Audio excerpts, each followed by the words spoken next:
All right, so I just completed the second season of Sleeper Cell, the second and final season. So this show had 18 episodes total, 10 episodes in the first, 8 in the second, and it did end on a little bit of a cliffhanger.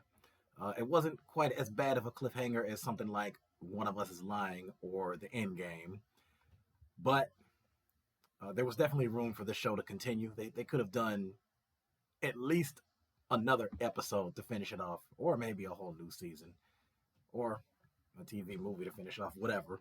But this was a Showtime show, and if you haven't seen it, it's available to watch on Paramount Plus.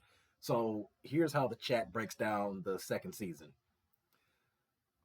Let's see. As far as the premise of it, months after dismantling the original LA cell, undercover agent Darwin is thrown into a new sleeper cell targeting Los Angeles. His former handler was killed in Sudan, and the inexperienced Warren Russell now oversees him.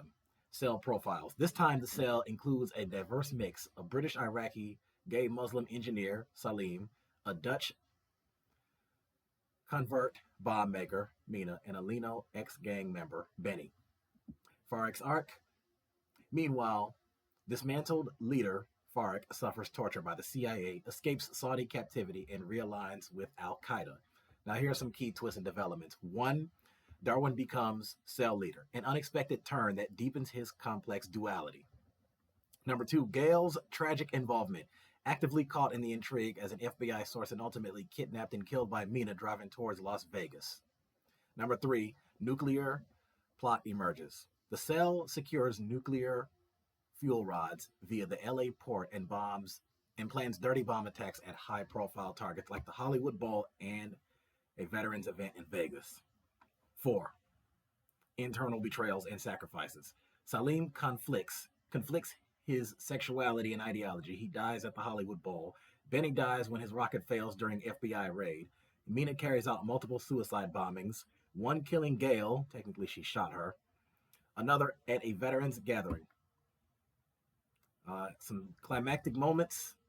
Let me see, in the final episode, well, the second to final episode, Salim's improvised bomb at the Hollywood Bowl fails, and Mina detonates herself in Vegas at a veterans ceremony. The final showdown in the final episode. Let me get rid of that. Darwin follows Farek to Yemen, gets captured, and engineers a missile strike on Farek's camp through Samia. Is it Samia or Samia? I forgot how they pronounce it in there. She dies in the blast. Darwin and Farek fight. Both are wounded. Farek escapes, and Darwin is left bleeding in a village begging for help. So, and right before I get to all that, so let me just throw this right quick. So themes include dual identities and moral ambiguity, diversity and extremism, faith versus fanaticism, collateral damage of extremism. So under that, it says innocents like Gail, a mother, suffer devastating consequences, showing terror's wide human cost. And let me see. One of the climaxes of that was Gail's death. And messages and takeaways are moral cost of undercover work, complex portrayals of faith, blurred justice, and extremism's collateral victims. And so, I went into this season thinking I went into it thinking I'll probably give this a 6, and then it was almost going to be a 7 when it started to get more intense.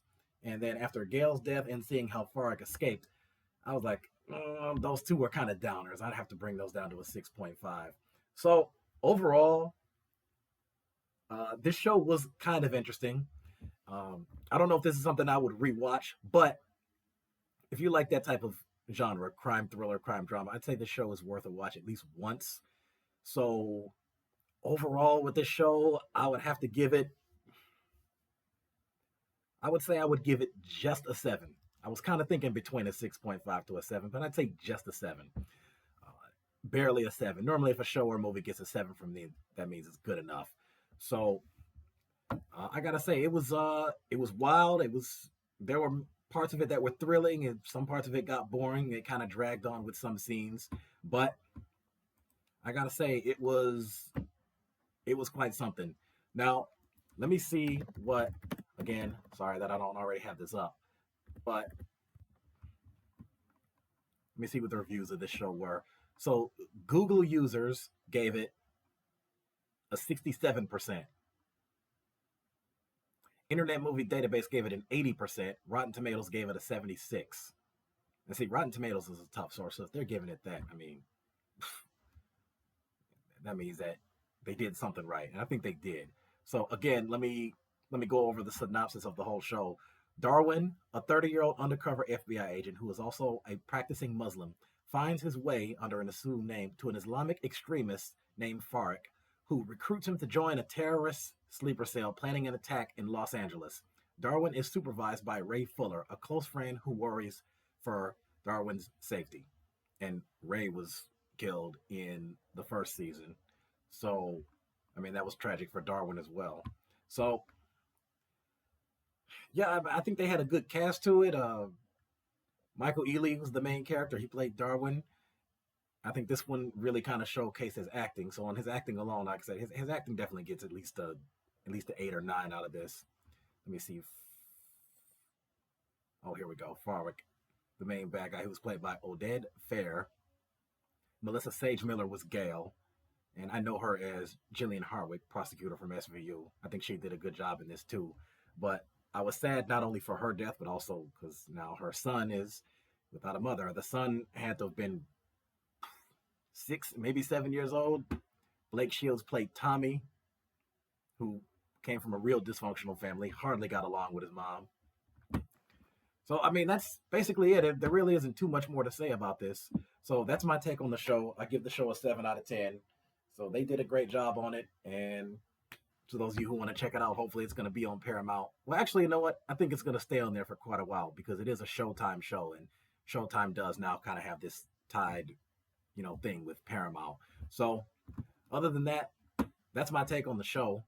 So give me a subscription on YouTube. You see in my About section, the links to my other socials are there. Facebook, Twitter, Instagram, Blue Sky, TikTok. And if you're watching this on Facebook, that's all in my About section. Of course, I'm going to put the link to my YouTube in my comment section as I always do. So that's that for now. I got a lot more shows and movies to cover. Stay tuned.